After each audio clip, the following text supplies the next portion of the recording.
So I'm gonna carve a little bit more over here just to kind of have this design look a little more alive. Again, always looking back at my drawing.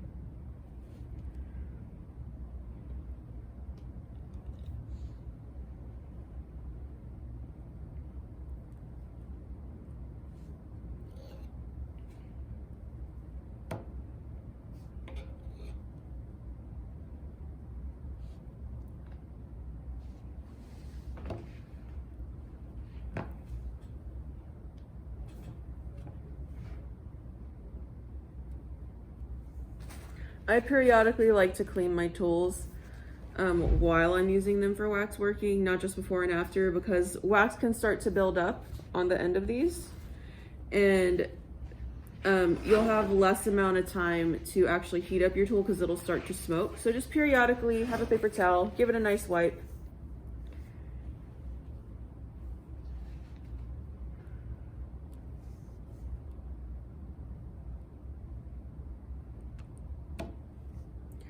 Another good way to think about wax carving is kind of like if you've ever done a line drawing. So I like to think of it as if I am pressing lighter on my tool, I'm going to get a shallower groove whenever I carve. I'll get a shallower groove. If I press harder on my tool, so like maybe I'm pretending that I'm using if I'm using a pencil but I want a thicker line, then I'm going to get, I'll get a thicker line, but compared to this, I'll get a deeper carve. So I'm gonna press harder and just more is coming out as compared to when I did a thinner line with less pressure.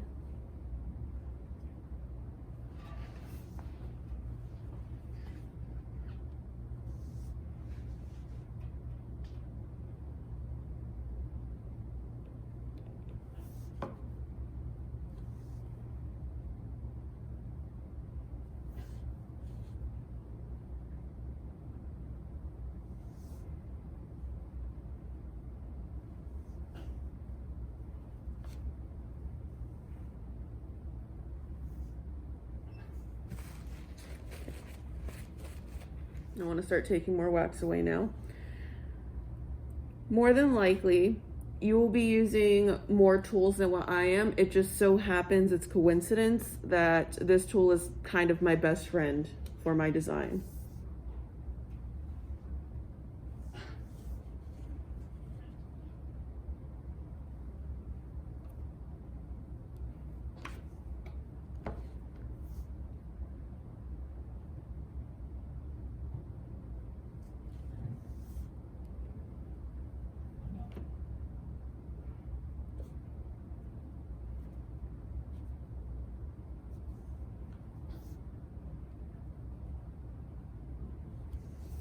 I will also give you a helpful hint. So, whenever you go to flatten out your surfaces a little bit on the hot plate, your wax is still overall going to be a little bit warm, so some residual heat kind of stays in the wax. The quicker you get to carving after that stage, the easier this wax is going to want to carve out. So that doesn't mean go over and keep reheating your wax carving, because all the stuff that you carved, you put it on the hot plate, it's gonna melt down, right? So this is kind of a trick just for whenever you're first starting.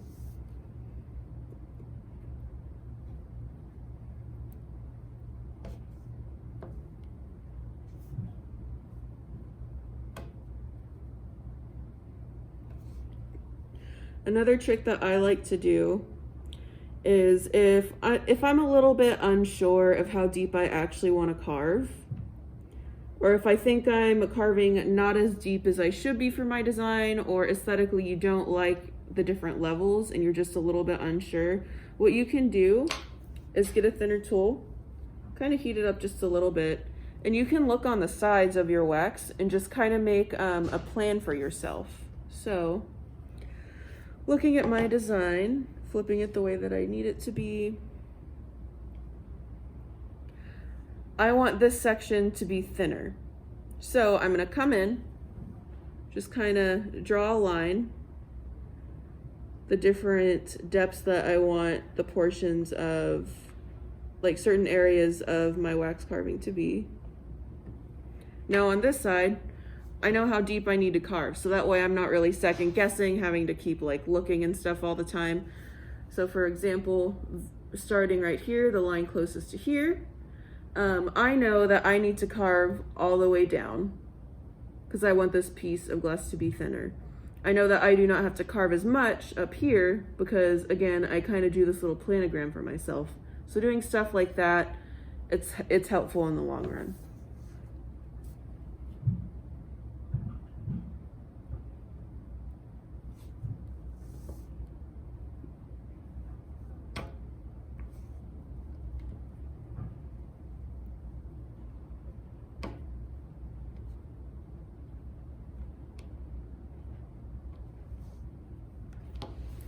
The good thing about wax working is that if you think you mess something up, it's wax. So all you have to do is just heat up a tool and remelt it. Wax melts together very easily, so there's nothing in here that you cannot fix in some form or fashion.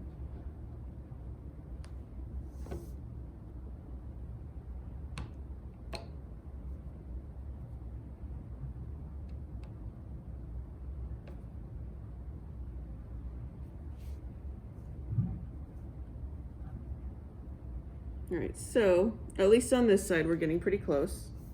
Getting close to that line. We don't have too much more to go on this side.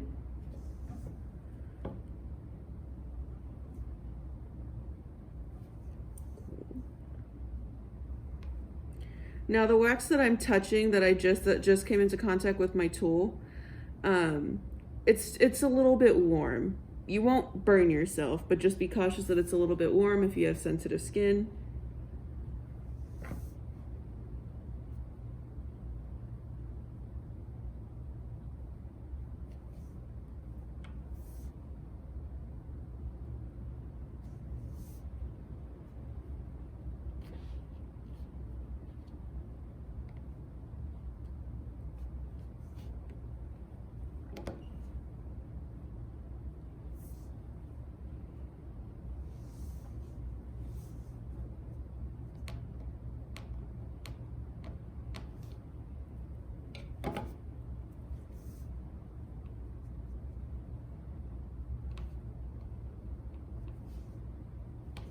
All right, so let's say I am close to being, let's just say in theory, I'm close to being done carving out the majority of my wax, kind of doing my rough sketch, right? Just trying to take away the material, most of the material that I don't want there. So what I like to do to kind of smooth out surfaces is, again, I pick the appropriate tool. In this case, if I still somehow have a flat surface like this, still very flat, but there's like a little bit of tackiness, a little bit of fingerprints that I don't want there, I come pick the appropriate tool. So, to do a little bit of searching, but that's fine. Ah, perfect. So, if I want to cover a very wide surface, I'm going to use a tool that's like this. Flat, kind of long, but that's okay. We can just heat it up and kind of drag it across to smooth some things out. So again, coming over here, using my tea lights. As you can see, one of my tea lights went out, but it's okay because I have like 2 or 3 lit. That's why I do that, just so I don't have to keep going back and forth with relighting things. Heating up my tool. Coming in and just trying to smooth out this surface.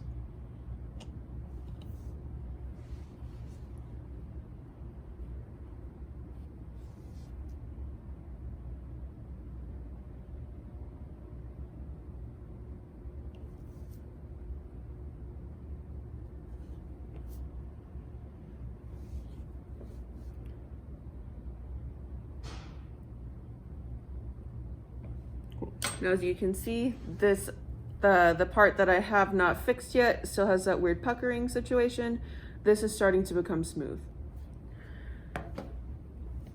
Now, whenever it comes to peaks and valleys within your wax, if you have that, if that's part of your design, and you don't want this rough edge, like all these little curly cues that are kind of still staying on the edges, again, it's all about picking the right tool for the job. So maybe this broader scoop tool might work. I don't know. Sometimes you just have to test and kind of find out. You don't know until you try. So I'm gonna come in. I want to try to smooth out this void right here. Heat it up a little bit more because I was talking. Use the back of the tool and just come in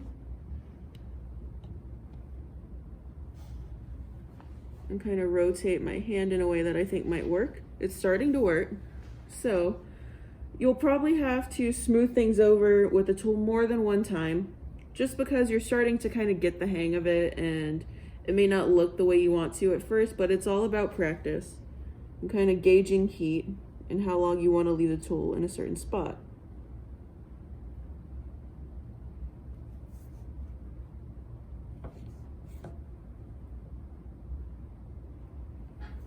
Wax is kind of building up on my tool, so I'm going to clean it off quick, right? I'm not going, whenever I do this, I'm not going to leave this here, be slow about it, because the residual heat will go through the paper towel and maybe burn your hand, and that's never fun. No one likes to get burned, so just be quick about it. Heat up my tool.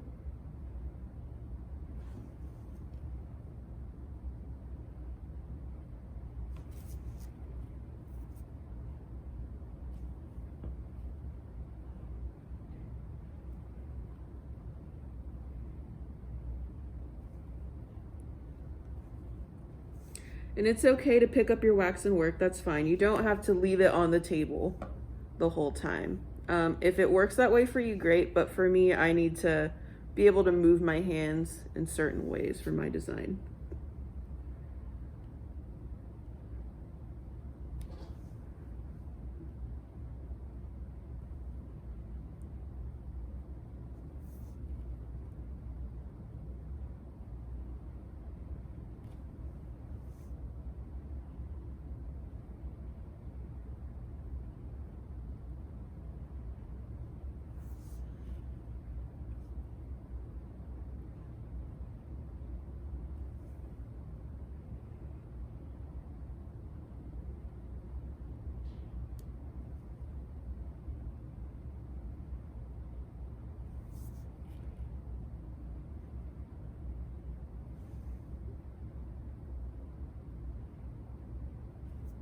So if your candle goes out and it smokes a little bit, again, candle smoke isn't the greatest for you, so just kind of waft it away from you, so that way you're not inhaling anything.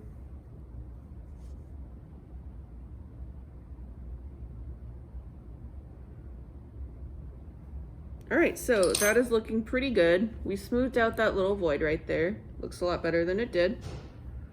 So let's go ahead and try to smooth this out as well. Now, again, this tool might be perfect. It may not. We'll just have to find out. So I have one tea light left that's still lit, which is fine.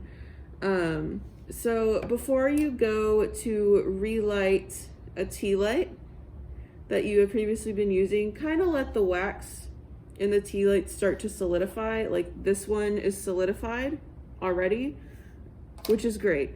You don't want to pick up a tea light and light it when the wax is still liquid, because then the liquid wax is going to pour on your hand and you're going to burn yourself, and that's never a good time.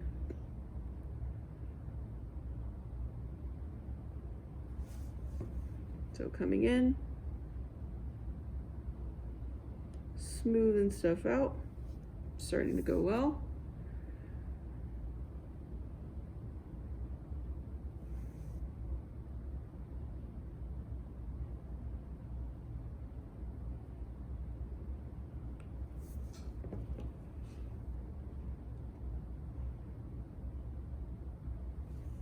Clean off my tools.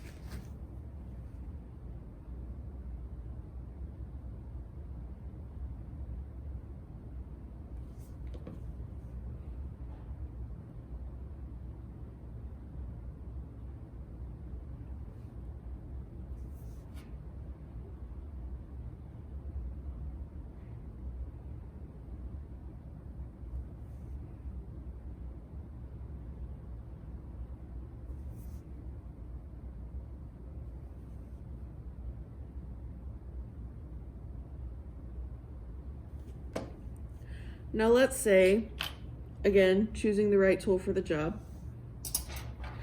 This is a rather shallow void, but there's still some of the, kind of like these weird little curly Q things that are stuck on there just from the natural process of carving wax.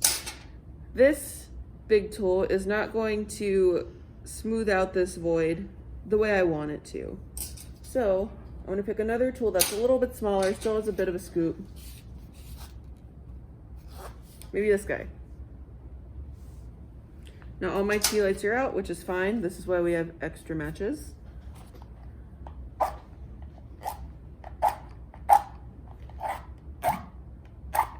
And sometimes it takes a while to light a match.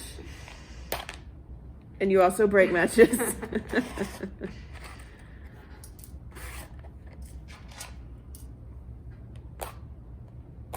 Almost. There was smoke. Got it. Magic touch. It only takes about 10 tries sometimes. Glass blower's trying to start a fire. Yep, glass blower's trying to start a fire.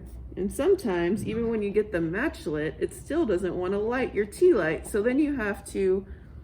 You can't blow it out because you have a mask on. And you can't blow it out because you have a mask on. So you just have to try to get rid of it quickly so you don't burn your hand and light another one. Do it all over again. Yay, let's try this. Let's see. Finally, there we go. Kayla for the win.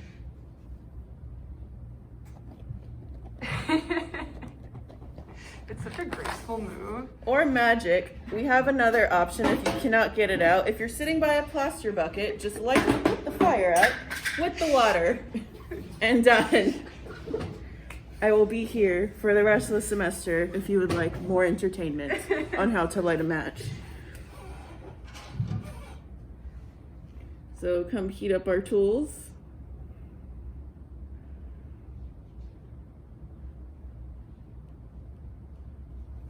And again, just coming in, using the tool that's going to get the job done for a specific area.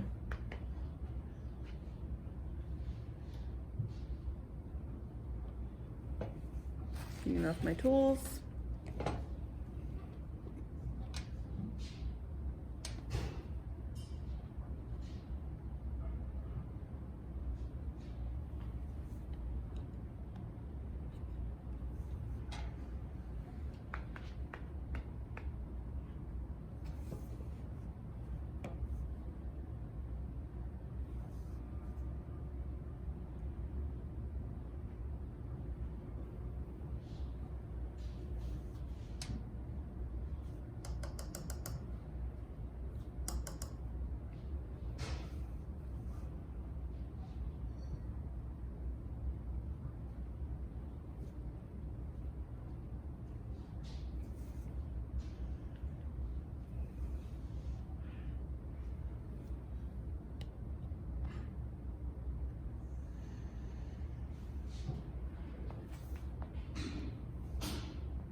All right, so again, now the edges are smoothed out. So let's say I've been carving however long this design is officially going to take me. Well, there's still, even though you use these tools to smooth out the surfaces to the best of your ability, sometimes it's hard to get rid of certain textures that you may not want. You may like it there, who knows? It's kind of your artistic decision. So something that actually really helps is it's kind of like a finishing stage of waxworking. Kind of like the last step before you eventually divest your wax into a mold. I like to get my pantyhose. I don't stick my finger inside of the pantyhose. What I like to do, just so there's like a little bit more grip, a little bit more layers in between me and my wax, I just kind of pull it over a little bit taut and I wrap it around my finger like this. Then I get my petroleum jelly. You don't need a lot. You do not need to make your wax super greasy because wax is already a resist. So you don't want a really oily wax piece, which it won't really affect anything. It's just kind of excessive and it doesn't need to happen. So I take a little bit of petroleum jelly with my pantyhose, and the areas that I want to finish, I can come in, and the petroleum jelly actually it very slightly melts the surface of the wax, but also the friction from my finger whenever I'm rubbing it, that heat as well is kind of helping heat up the wax a little bit and smooth it out. So two forces are helping you smooth out that surface. I come in. Now you don't have to do it so much to where you feel like your finger is going to fall off. If that happens, then you're probably rubbing a little too hard, and take a break for a second. Okay. I'm going to do just a little bit more on this area.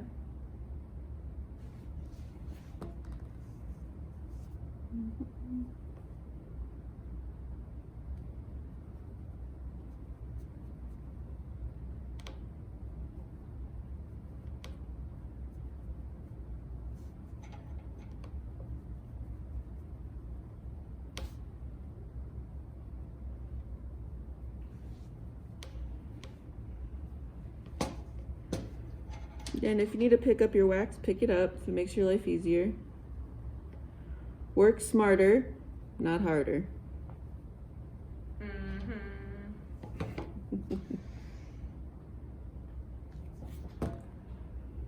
Okay, that side I think is starting to look pretty good. You can see the difference. This, the wax that has not been kind of polished or burnished, so to speak, it's a little more matte. This is a little more shiny. So like that way you'll be able to see which portions of your piece you have already gone over, because you can just kind of look at the different reflective surfaces now. I'm gonna do it to this side as well.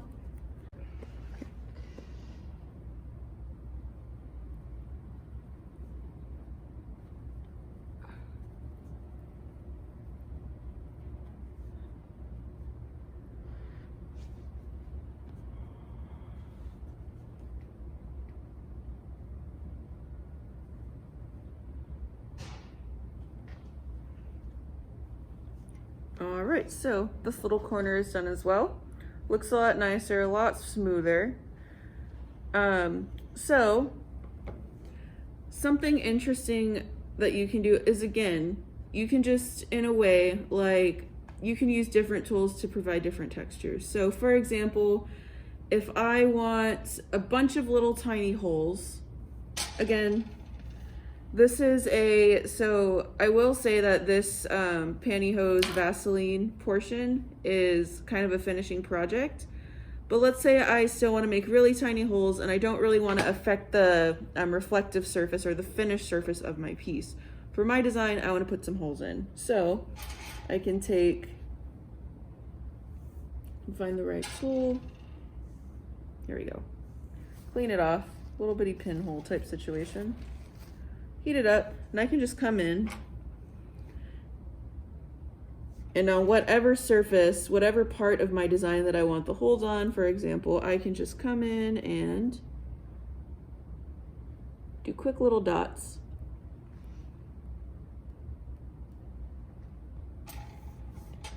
And even for this, you don't necessarily have to heat up your tool, because at this point you're just making small dots. If you feel the desire to, you can.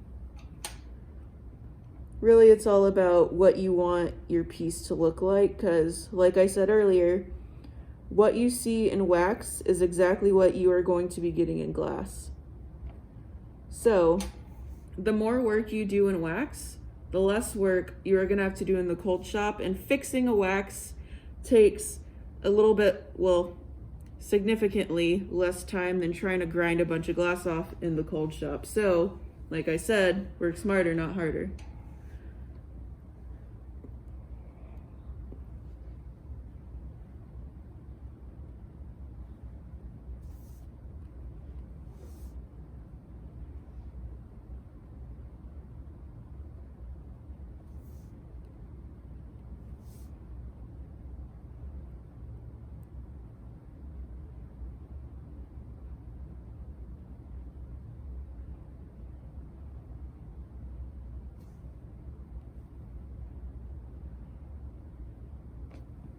All right, so these are some little holes that I've made just to, you know, just for some texture, just some variety. So this of course still has a while to go for me to finish completely carving everything, but again, I'm not gonna force you to sit here and watch me carve wax for however many hours. So again, referencing my photo, this is what the finished wax looks like. So as you can see, I spent a while going back and forth, just carving as much out of the material as possible. Again, rough sketch starting, and then that's when I came in and really started using my tools to smooth out these surfaces. I burnished, I smoothed out the surface with the petroleum jelly, and then I came back and I used my little pin tool to make all these holes. So a little bit up close look. So like I said, what you see is what you get. So this wax will be transformed into my glass piece, and we'll see how it goes. Another great thing I will mention is, so different thicknesses of glass captures light and projects it in different ways. So for example, if I carve deeper, like this is a little bit thinner, light is going to want to shine through the thinner portion of glass more brilliantly. It's not as dispersed. It wants to go through and kind of come right back out in a way. But thicker, it has the ability to hold a little bit more light, so it's kind of dispersed throughout the piece a little bit more. So you can do a lot of really interesting things whenever you are thinking of your design for this project, thinking of your drawing. Think about how different thicknesses of glass, of your glass piece, will capture light, reflect it, refract it, things along those lines. Because you can actually make, even with clear glass, something as small as this really glow in beautiful ways. So we are done with actually carving, but now we have to clean up, right? So we do not want to put dirty wax tools back into the little casings, because then our cases are just going to get kind of gross. So again, I'm using my tea lights, heat up the tools, wipe them off. Takes 2 seconds.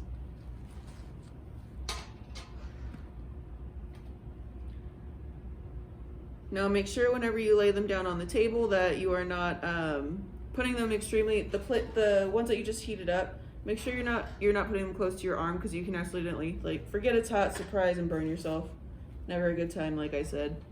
So the tools I heat up, I'm just gonna kind of put over here, let them cool down before I put them back in the case.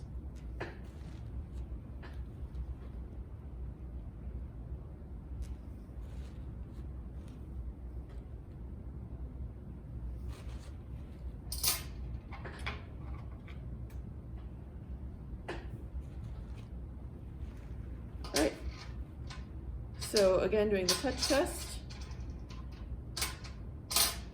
Those guys are okay. Now, we never leave fire burning, even if it's just a tea light. So for example, I'm done carving my waxes and stuff, but let's say if I need to take a break while I'm doing this, carving my waxes, and I need to go to the bathroom, blow your tea light out. Just be safe. It's just kind of general studio safety, general safety practice. So just, it'll be okay, you can relight it. Hopefully you don't have as much trouble lighting a match as I apparently do. So I'm gonna come over here. Either do that, it didn't work. So put my mask back on really quick. Now before I put these tea lights back in my box, again, I'm gonna let it solidify, because we don't need liquid wax pouring all over us or going into our toolkits. But ultimately, that is basically it. This cute little wax ball that I've collected, all the stuff that I carved, I'm just gonna take it and I'm going to throw it into the wax recycle bin under the wax working table. So my pieces are done. And all I'm gonna do is just put everything up.